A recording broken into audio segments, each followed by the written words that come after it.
আজকে আমরা আলোচনা করব জওহরলাল নেহেরু এবং জোট নিরপেক্ষ নীতি বা জোট নিরপেক্ষ আন্দোলন নিয়ে। জোট নিরপেক্ষ আন্দোলন, যেটাকে ইংরেজিতে বলা হয় নন অ্যালাইনমেন্ট মুভমেন্ট, বা জোট নিরপেক্ষ নীতি, নন অ্যালাইনমেন্ট পলিসি। নিরপেক্ষ শব্দের অর্থ হচ্ছে যারা কোনো দলেই নির্দিষ্ট করে নেই, যারা সমস্ত দলের থেকে একটা নির্দিষ্ট দূরত্ব বজায় রাখে, কোনো পার্টিকুলার দলের সঙ্গে স্পেশাল কোনো সম্পর্ক রাখে না, তাদেরকে নিরপেক্ষ বলা হয়ে থাকে। জোট নিরপেক্ষ বলতে দ্বিতীয় বিশ্বযুদ্ধের পরবর্তীতে যখন সারা পৃথিবী জুড়ে ঠান্ডা লড়াই শুরু হয়েছিল, ঠান্ডা লড়াই বা কোল্ড ওয়ার বা শীতল যুদ্ধ বা স্নায়ু যুদ্ধ যেটাকে বলা হয়, এই যুদ্ধটা সরাসরি কোনো যুদ্ধ ছিল না, মানে হট ওয়ার যেটাকে আমরা জানি, যুদ্ধ সামনাসামনি দাঁড়িয়ে যুদ্ধ করা, ওরকম কোনো যুদ্ধ ছিল না। কোল্ড ওয়ার মানে যখন একটা শক্তিশালী দেশ অপর আরেকটা শক্তিশালী দেশের সঙ্গে সরাসরি যুদ্ধ করছে না, কিন্তু একটা প্রেশার ক্রিয়েট করছে, চাপে রাখার চেষ্টা করছে, সেটাকে বলা হয় কোল্ড ওয়ার, ঠান্ডা যুদ্ধ, শীতল যুদ্ধ বা স্নায়ু যুদ্ধ। পুরো পৃথিবী দ্বিতীয় বিশ্বযুদ্ধের পর দুটো ভাগে বিভক্ত হয়ে গিয়েছিল। পৃথিবীতে বাইপোলারাইজেশন হয়েছিল, দ্বিমেরুকরণ, ইংরেজিতে বলা হয় বাইপোলারাইজেশন। তো মেরুর একদিকে দাঁড়িয়েছিল আমেরিকা, আরেক দিকে দাঁড়িয়েছিল রাশিয়া। দুটো শক্তিশালী দেশ, প্রবল শক্তিশালী দেশ, অর্থের দিক থেকেও এবং অস্ত্রশস্ত্রের দিক থেকেও। এই দুটো দেশকে কেন্দ্র করেই পৃথিবীর বাকি দেশগুলো দুটো দলে ভাগ হয়ে গিয়েছিল। মেজরিটি পৃথিবীর যতগুলো দেশ এ সময় ছিল আফটার 1945, বেশিরভাগ দেশ হয় আমেরিকার দিকে ঝুঁকে গিয়েছিল, পুঁজিপতি দেশের দিকে, নয়তো রাশিয়ার মতো সাম্যবাদী দেশের দিকে ঝুঁকে গিয়েছিল। ভারতবর্ষ তখন সদ্য স্বাধীন হয়েছে 1947 সালে। শুধু ভারত নয়, ভারতের সাথে ইন্দোনেশিয়া, ভিয়েতনাম, শ্রীলঙ্কা, চীন, পরপর দক্ষিণ এশিয়ার অনেকগুলো দেশ স্বাধীন হয়েছিল। তো এই দেশগুলো তখন ঠিক করে যে তারা না তো রাশিয়ার দিকে যাবে সাম্যবাদের দিকে, না তারা আমেরিকার পুঁজিবাদের দিকে যাবে। তারা কোনো দেশ বা কোনো দল বা কোনো দ্বিমেরুকরণের দিকে যাবে না, তারা নিরপেক্ষ থাকবে, মানে নিজেদের মতো স্বাধীন থাকবে। দুটো দলের সাথেই তারা সম দূরত্ব বজায় রাখবে। তার মানে কিন্তু শত্রুতা করবে তা না, সমদূরত্ব বজায় রাখবে। তাদের তাদের সমস্যা তারা বুঝবে, ভারতবর্ষের মতো দেশগুলো শুধুমাত্র নিজেদের উন্নতির কথা চেষ্টা করবে, কারণ তারা সদ্য স্বাধীন হয়েছে, নিজের দেশকে দাঁড় করানোর একটা প্রবল চিন্তা চেষ্টা তাদের মধ্যে রয়েছে। তো ভারতের একটা প্রধান কাজ ছিল উপনিবেশবাদ, সাম্রাজ্যবাদ, বর্ণবৈষম্যবাদ সব কিছুর বিরুদ্ধে বিশ্বের দরবারে নিজেদের একটা দারুণ ভাবমূর্তি গড়ে তোলা। ভারতের বিশ্ব রাজনীতিতে এই যে নতুন চিন্তাভাবনা গড়ে তোলার যে পদ্ধতিটা, সেটা আবিষ্কার করেছিলেন আমাদের প্রথম প্রধানমন্ত্রী জওহরলাল নেহেরু। এই কারণেই ভারতের বৈদেশিক নীতির প্রধান রূপকার বলা হয় জওহরলাল নেহেরুকে, বা জোট নিরপেক্ষ আন্দোলনের রূপকারও বলা হয় জওহরলাল নেহেরুকে। সারা বিশ্বে তিনি এই জোট নিরপেক্ষ নীতির সংগঠক এবং প্রধান প্রচারক ছিলেন। জোট নিরপেক্ষতার নীতি বা policy of non alignment Bharatvarsha ছাড়াও আরও অনেক কটা দেশ গ্রহণ করেছিল, যারা সবাই মনে করত আমেরিকা এবং রাশিয়ার এই যে দুটো জোট বা দুটো আলাদা আলাদা দল রয়েছে, তার কোনোটাতেই তারা যোগদান করবে না। তারা আমেরিকার ধনতান্ত্রিক জোটেও যাবে না, আবার তারা রাশিয়ার সমাজতান্ত্রিক জোটের সাথেও যাবে না। তারা স্বাধীনভাবে নিজের দেশের উন্নতি ঘটানোর চেষ্টা করবে। তারা এই আমেরিকা রাশিয়ার নিজেদের সমস্যা, তাদের আন্তর্জাতিক গণ্ডগোল, ঘটনাবলী, আন্তর্জাতিক সমস্যা, কোনো কিছু বিষয় তারা মন্তব্যও করবে না, কোনো পদক্ষেপও গ্রহণ করবে না। এমন না যে তারা একেবারে নিস্তেজ হয়ে যাবে, ভারতবর্ষ দুর্বল বলে এগোচ্ছে না, তা নয়। ভারতবর্ষ ভাবছে যে আমাকে নতুন নতুন আমি স্বাধীন হয়েছি, আমাকে নিজের দেশটাকে গড়ে তুলতে হবে, আমি বড় বড় শক্তিশালী দেশের লড়াইয়ের মধ্যে ঢুকবই কেন। সেই কারণেই কিন্তু ভারতবর্ষ এবং এশিয়ার, দক্ষিণ এশিয়ার বিশেষ করে বিভিন্ন তৃতীয় বিশ্বের দেশগুলোকে নিয়ে একটা শক্তিশালী কূটনৈতিক ব্যবস্থা তিনি গড়ে তুলতে চেয়েছিলেন। প্রথম বিশ্বের দেশ বলতে ধনতান্ত্রিক জোট, যেটা আমেরিকার নেতৃত্বে রয়েছে, তাদেরকে বলা হয় এবং বলা হতো, এবং রাশিয়ার নেতৃত্বাধীন জোটগুলোকে দ্বিতীয় বিশ্ব বলা হতো। আর ভারতবর্ষের মতো দেশগুলো যারা সদ্য সদ্য স্বাধীনতা পেয়েছে, তাদেরকে থার্ড ওয়ার্ল্ড কান্ট্রিজ বা তৃতীয় বিশ্বের দেশ বলা হতো। তা যাই হোক, তারা এরকম একটা নিরপেক্ষ নীতি বা গতিশীল নিরপেক্ষতা বজায় রেখে ধীরে ধীরে এগিয়ে চলছিল।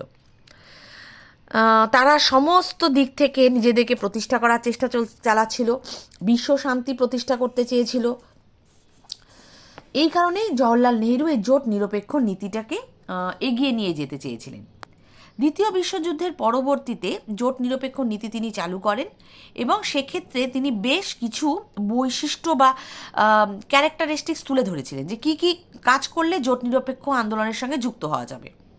প্রথম যে কাজটা তিনি ভেবেছিলেন, এই দেশগুলো যারা জোট নিরপেক্ষতার আন্ডারে রয়েছে তারা এই আমেরিকার জোট এবং রাশিয়ার জোট দুটো দেশের থেকেই দূরত্ব বজায় রাখবে এবং নিরপেক্ষতা অবলম্বন করবে। দ্বিতীয়ত, তারা সবাই দেখেছিলেন, ভারত বলো, চীন, শ্রীলঙ্কা, মায়ানমার, ভিয়েতনাম, ইন্দোনেশিয়া, এরা সবাই দেখেছিল যে আমরা যারা কৃষ্ণাঙ্গ আমাদেরকে শ্বেতাঙ্গরা কতটা ছোট হিসেবে দেখে, আমাদেরকে কালা কালা আদমি বলে সম্বোধন করতো, আমাদেরকে কুকুরের সঙ্গে তুলনা করতো। ফলে এই জোট নিরপেক্ষ দলের সঙ্গে যে দেশগুলো ছিল তারা প্রথমেই ঠিক করে তারা কোনো বর্ণ বৈষম্যকে অগ্রাধিকার দেবে না। তারা সাদা কালো যে চামড়ারই মানুষ হোক না কেন তাদেরকে সমান অধিকার দেবে। তারা কোনো রকম উপনিবেশের সাথে কাজ করবে না, মানে তারা আর কোনো দেশের উপনিবেশ হয়ে থাকবে না, তারা স্বাধীন আছে, স্বাধীন হয়েই তারা থাকবে। তারা শান্তিপূর্ণ সহাবস্থান নীতিতে বিশ্বাসী হয়ে গিয়েছিল যে আমরা আমাদের মতো থাকবো, কোনো লড়াই ঝগড়াতে যাব না, নিজেদের মধ্যেও না, অন্য দেশের সাথেও না, একদম শান্তিপূর্ণভাবে থাকবো। আমাদের পররাষ্ট্রনীতিও হবে স্বাধীন, আমরা কখনোই অন্য রাষ্ট্রের ভূমি দখল করতে যাব না, বা আমাদের রাষ্ট্রে কেউ আসলে দখল করতে তাকে দখল করতেও দেব না। এবং আমরা অস্ত্র প্রতিযোগিতা থেকে দূরে থাকব, কোটি কোটি টাকার অস্ত্র আমরা কিনে লড়াইয়ের কোনো পরিবেশ তৈরি করব না, বরং নিজেদের মতো স্বাধীনভাবে শান্তিপূর্ণভাবে থাকার চেষ্টা করব। ভারতের পররাষ্ট্রনীতির প্রধান বৈশিষ্ট্যই ছিল এই জোট নিরপেক্ষ নীতি, আর এর মূল ভিত্তি ছিল হচ্ছে পঞ্চশীল নীতি, যেটা ভারত আর চীনের মধ্যে হয়েছিল। 1949-এ চীন গণপ্রজাতন্ত্রী চীন হিসাবে প্রতিষ্ঠা পায়। চীনকে এই সময় প্রচণ্ডভাবে ভারত সাপোর্ট করেছিল, এমনকি চীনকে নিরাপত্তা পরিষদের স্থায়ী সদস্য করার ব্যাপারেও ভারতের বিশাল উদ্যোগ ছিল। কিন্তু চীন সমস্ত ক্ষমতা অধিকার পাওয়ার পরই তিব্বত আক্রমণ করে বসল, আর তিব্বত সেই সময় ছিল ভারতের সাথে বাণিজ্যিক সম্পর্কে আবদ্ধ। ফলে ভারত চীনের এই আগ্রাসন নীতিটাকে একেবারেই সমর্থন করল না। তখন চীনের তৎকালীন প্রধানমন্ত্রী 1954 সালে চৌ এন লাই ভারতে এসেছিলেন ভারতের সাথে সম্পর্কটাকে ভালো করার জন্য। তখন ভারত ও চীনের মধ্যে 1954 29 এপ্রিল একটা চুক্তি স্বাক্ষর হয়, যেটাকে পঞ্চশীল নীতি বলা হতো। 5টা চুক্তির শর্ত ছিল। কীরকম? দুটি রাষ্ট্রই নিজেদের রাষ্ট্রীয় অখণ্ডতা রক্ষা করবে, মানে ভারত আর চীন নিজের অখণ্ডতা রক্ষা করবে, সার্বভৌমত্ব রক্ষা করবে। ভারত বা চীন কেউ একে অপরের কোনো অভ্যন্তরীণ বিষয়ে হস্তক্ষেপ করবে না। 3, ভারত এবং চীন একে অপরকে আক্রমণ করবে না। 4, সমমর্যাদার ভিত্তিতে একে অপরকে সম্মান জানাবে, সাহায্য করবে। এবং 5 নম্বর, যেটা সবচেয়ে গুরুত্বপূর্ণ, দুটো দেশই শান্তিপূর্ণ সহাবস্থান করবে, মানে লড়াইয়ের রাস্তায় চীন বা ভারত কেউ কারোর সাথে যাবে না। পঞ্চশীল নীতি প্রবর্তন যেই হলো, জোট নিরপেক্ষ আন্দোলন আরও একটু গুরুত্ব পেল। শান্তি প্রতিষ্ঠা বজায় থাকবে বলেই মানুষ ধীরে ধীরে বিশ্বাস করতে শুরু করলো। তবে পঞ্চশীল নীতি স্বাক্ষর হওয়ার পরও প্রচণ্ড পরিমাণে এই নীতি কিন্তু সমালোচিত হয়েছে। বেশিরভাগ ঐতিহাসিকেরাই বলেছিলেন যে এই পঞ্চশীল নীতিতে যে নীতিগুলো ধার্য করা হয়েছে তার কোনোটাই সেরকম সলিড ভিত্তির ওপর প্রতিষ্ঠিত হয়নি। যে কোনো সময় এই নীতি এবং এই দেশেরা নিজেদের নীতি আদর্শ থেকে পরিবর্তিত হয়ে যেতে পারে। হতেই পারে চীন আর ভারতের মধ্যে অন্য পরিস্থিতি তৈরি হলো, যুদ্ধের পরিস্থিতি তৈরি হলো, কারণ সেরকম সলিড কোনো নীতি সেই সময় চীন বা ভারত কিন্তু গ্রহণ করেনি, এবং হয়েছিল তাই 1965-তে চীন কিন্তু ভারত আক্রমণ করেছিল। যাই হোক, জোট নিরপেক্ষ আন্দোলন ধীরে ধীরে শক্তিশালী হতে থাকে। 1955-তে এশিয়ার 14টি দেশ এই জোট নিরপেক্ষ আন্দোলনের বা নীতির ভেতরে আসে। তারা নিজেরা শর্ত করে, নিজেরা সন্ধি করে, চুক্তি করে। 1955-র 18 থেকে 26 এপ্রিল ইন্দোনেশিয়ায় বান্দুং শহরে এশিয়া আর আফ্রিকার 29টি দেশ একটা সম্মেলনে মিলিত হয়। এটাও জোট নিরপেক্ষ সম্মেলন ছিল, এটাকে বান্দুং সম্মেলনই বলা হতো। এটা প্রথম জোট নিরপেক্ষ নীতির সম্মেলন। এখানেই পঞ্চশীল নীতি ধীরে ধীরে পরিণত হয় 10শীল নীতিতে, মানে ওই 5টা নীতি তো ছিলই, তার সঙ্গে আরও 5টা নতুন নীতি যোগ হলো। যেমন ওখানকার নীতি ছিল যে কেউ একে অপরের বিরুদ্ধে আক্রমণ করবে না, দুটো দেশ নিজেদের সার্বভৌমত্ব রক্ষা করবে, অখণ্ডতা রক্ষা করবে, দুটো দেশ নিজেদের মানবাধিকার রক্ষা করবে, দুটো দেশই সকল বর্ণ জাতির সমান অধিকারের স্বীকৃতি দেবে, দুটো দেশই কারোর অভ্যন্তরীণ বিষয়ে হস্তক্ষেপ করবে না, দুটো দেশ আত্মনিয়ন্ত্রণের অধিকারের প্রতি শ্রদ্ধা প্রদর্শন করবে, মানে একে অপরের আক্রমণ করবে না। তারপরে এক্সট্রা ছিল যেগুলো, বৃহৎ শক্তি সামরিক ও অন্যান্য স্বার্থ রক্ষা করা থেকে বিরত থাকবে, মানে যে দেশগুলো এই চুক্তিতে স্বাক্ষর করছে তারা অন্য কোনো বড় দেশের দ্বারা প্রভাবিত হবে না, নিজেদের আইডেন্টিটি নিজেদের পরিচয়টা বজায় রাখবে। অন্য কোনো রাষ্ট্র যদি এদের প্রতি বা এদের বন্ধুর প্রতি আগ্রাসন বা বল প্রয়োগ করতে যায় তখনও এরা সেরকমভাবে লড়াই করবে না, শান্তিপূর্ণ আলাপ আলোচনা করেই যে কোনো সমস্যার সমাধান করার চেষ্টা করবে, পারস্পরিক সহযোগিতা করবে এবং মর্যাদা প্রদান করবে, আন্তর্জাতিক ন্যায়নীতি দায়বদ্ধতার প্রতিও এরা শ্রদ্ধাশীল থাকবে, মানে কোনোভাবেই লড়াইয়ের দিকে এরা এগোবে না। এটা ওরা বান্দুং সম্মেলনে ঠিক করেছিল। অনেক ক্ষেত্রেই সম্মেলনকে সফল বলা যায়, কারণ সবাই মোটামুটি নীতিগুলো মেনে নিয়েছিল। এরকম বহু স্থানে বান্দুং, তারপর যুগোস্লাভিয়া, বহু জায়গায় এরকম সম্মেলনগুলো হয়েছিল। চৌ এন লাই, চীনের রাষ্ট্রপতি, ভারতের প্রধানমন্ত্রী জওহরলাল নেহেরু, তার সঙ্গে যোগ দিয়েছিলেন যুগোস্লাভিয়ার কমিউনিস্ট নেতা রাষ্ট্রপতি মার্শাল টিটো। তিনি রাশিয়ার জোটের সঙ্গে ছিলেন এক সময়। পরবর্তীতে রাশিয়ার জোট থেকে তিনি বেরিয়ে আসেন, বেরিয়ে এসে তিনি জোট নিরপেক্ষ আন্দোলনের প্রতি তার সমর্থন জানান এবং তিনি বলেন যে আমি আর এদের কোনো দলের মধ্যেই থাকবো না এবং আমি এই ভারতের নীতিটাকেই মেনে নেব, তাহলে একটা শান্তিপূর্ণ জীবন কাটাতে পারবো। সোভিয়েত ইউনিয়ন, সেই সময় রাশিয়া ছিল না, ওটাকে সোভিয়েত ইউনিয়ন বলা হতো। সোভিয়েত ইউনিয়ন 1947 সালে তার আশেপাশের তাকে যারা সমর্থন করতো সেরকম দেশগুলোকে নিয়ে গড়ে তুলেছিল কমিনফর্ম, যেটার পুরো নাম ছিল কমিউনিস্ট ইনফরমেশন ব্যুরো বা সংক্ষেপে কমিনফর্ম। যুগোস্লাভিয়া প্রথম দিকে কমিনফর্মের সদস্য ছিল, কিন্তু পরে বেরিয়ে এসে সে জোট নিরপেক্ষ নীতির আন্ডারে চলে আসে। জোট নিরপেক্ষ আন্দোলনের শীর্ষে ছিলেন জওহরলাল নেহেরু, নাসের মিশরের রাষ্ট্রপতি, সুকর্ণ ইন্দোনেশিয়ার রাষ্ট্রপতি, নক্রুমা ঘানার রাষ্ট্রপতি, মার্শাল টিটো যুগোস্লাভিয়ার রাষ্ট্রপতি। এরা সবাই মিলেই এই জোট নিরপেক্ষ নীতিটাকে এগিয়ে নিয়ে চলেছিলেন। পরে ধীরে ধীরে মিশরের কায়রোতে এদের আরেকটা সম্মেলন হয়, যেখানে এশিয়া, ইউরোপ, লাতিন আমেরিকার আরও 21টা দেশ যোগ দেয়।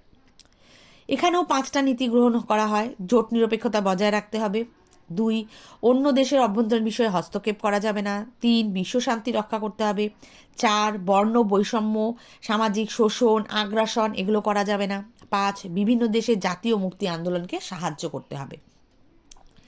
এরপর বেলগ্রেডে একটা শীর্ষ সম্মেলন হয় জোট নিরপেক্ষতার নীতির উপরে ভিত্তি করে। বেলগ্রেড হচ্ছে যুগোস্লাভিয়ায়, তার রাজধানী বেলগ্রেড।